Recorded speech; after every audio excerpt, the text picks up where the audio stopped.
દાહોદમાં માર્ગ સલામતી સપ્તાહ 2025ની ઉજવણી કરવામાં આવી। ટ્રાફિક પોલીસે ડ્રાઇવિંગ વિશે માહિતી આપી। માર્ગ સલામતી અંગે માર્ગદર્શન પૂરું પાડવામાં આવ્યું। લોકો વાહન ચલાવતી વખતે કાળજી લે તેવી સૂચનાઓ પણ આપવામાં આવી। આ સાથે હેલ્મેટ પહેરવા માટે પણ આગ્રહ કરવામાં આવ્યો।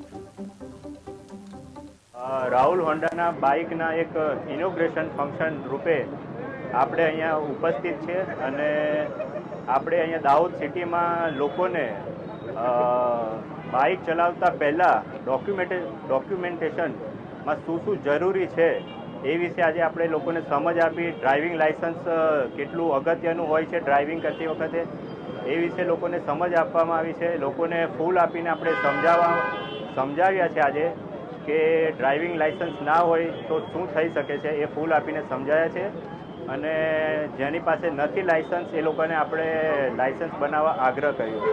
એની સાથે ટ્રાફિક પોલીસ સાથે અને આરટીઓ ઓફિસ સાથે એક સંયુક્ત કવાયત રાખી હતી કે લોકોને લાઇસન્સ હેલ્મેટના પ્રત્યે આપણે અવેરનેસ કરીએ કેમ કે હોન્ડાનો મોટો છે। હોન્ડા એક જ એવી કંપની છે જેનામાં 4 એસ છે અને છેલ્લો એસ સેફટીનો છે। એટલે સેફટી વગર આપણા બધાના પરિવારમાંથી કે કોઈમાંથી કોઈ તકલીફ પડે ને કોઈ જતું રહે એટલે અમારો મોટો છે કે હેલ્મેટનું અવેરનેસ વધે, લોકો હેલ્મેટ સાથે રહે અને પ્લસ બધી જ વસ્તુના રાઇડિંગ ગેર પડે એના માટેની અમે વિડીયો બી ને બધી વસ્તુની પ્રિપરેશન કરી ને ગાડી ચલાવીએ છીએ। ગાડી કેવી રીતે ચલાવી એના અમુક નિયમો છે કે ભાઈ સેફટી ગેર પહેરવા જોઈએ, શું કરવા જોઈએ એની અવેરનેસ માટે અમે પણ આગળ બધા ઓફિસો જોડે કોર્ડિનેશન કરીને આગળની કાર્યવાહી અમારા થકી જે બી અમને મદદ થશે એ અમે કરીશું।